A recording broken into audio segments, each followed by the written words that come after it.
और से वाराह। तीसरा अवतार है भगवान का नारद जी। नारद नारायण ये क्या करते हैं?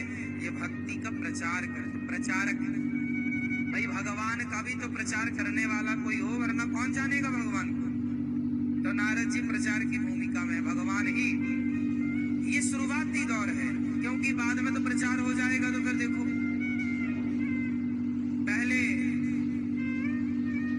आप टीवी पर किसी चीज का ऐड देख लेते हैं, है ना? फिर आप खुद उसका प्रचार कर देते हैं। ऐसी है, नारद जी ने भगवान की महिमा को प्रचारित किया कि भगवान कौन है, क्या होगा इनके नाम जप करने से, कथाएं पूरा कुछ समझाया। व्यास जी को भी भागवत लिखने की प्रेरणा नारद जी ने दी। भागवत जो आप सुन रहे हैं, ये भागवत लिखी किसने?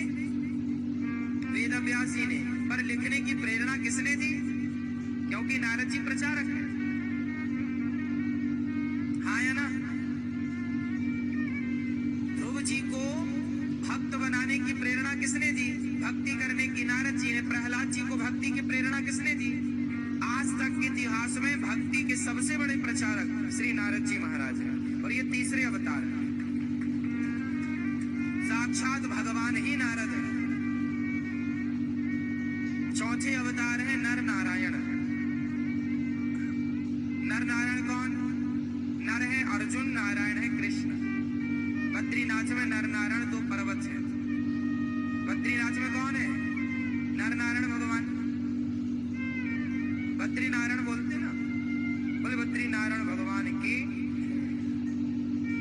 ये जो पर्वत देख रहे हैं आप मंदिर के पीछे, ये ठीक सामने जो मंदिर है वो है नर, और ये वाला है नारायण, नर नारायण। ये चौथा अवतार है।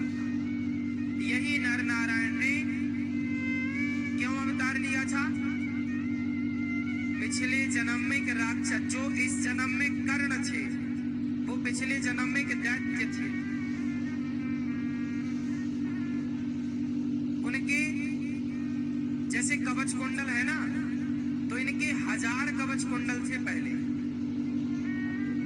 तो नर नारायण उसको वरदान था कि तुम्हें तपस्या करने वाला मारेगा, और जो तुम्हारे ये 1000 कवच कुंडल नष्ट कर देगा वही तुम्हें मार सकेगा।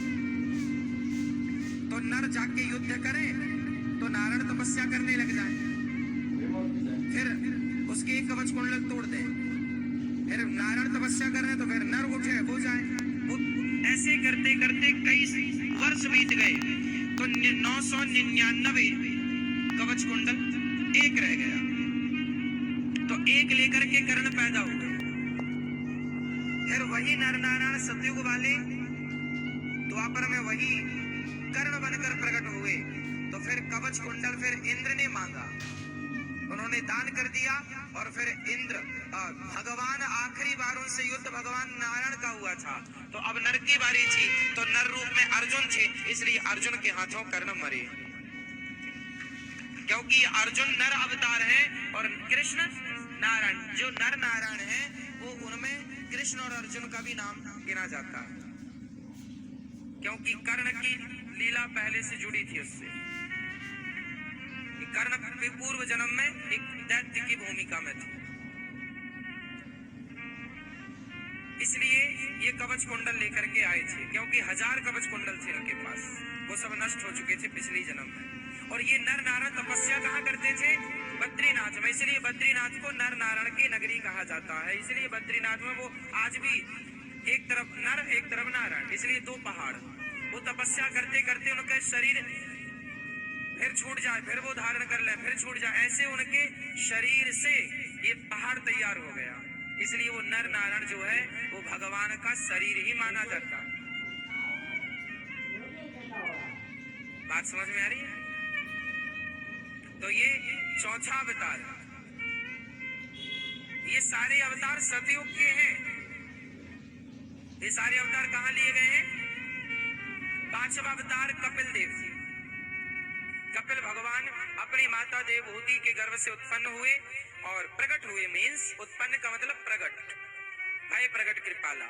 तो प्रकट हुए तो इन्होंने अपनी माता देवहूति को सांख्योपदेश किया था। एक दिव्य ज्ञान है जिसे सांख्य ज्ञान कहते हैं। सांख्य योग गीता में भी भगवान ने सुनाया है। लेकिन जो सांख्य योग लुप्त हो रहा था, उस लुप्त होते सांख्य योग को प्रकट करने के लिए माता देवहूति के माध्यम से स्वयं कपिल भगवान प्रकट हुए और अपनी मां को उपदेश किया था कपिल भगवान ने। आज भी कपिल देव जी, आप बता सकते हैं कपिल देव जी का मंदिर कहाँ है?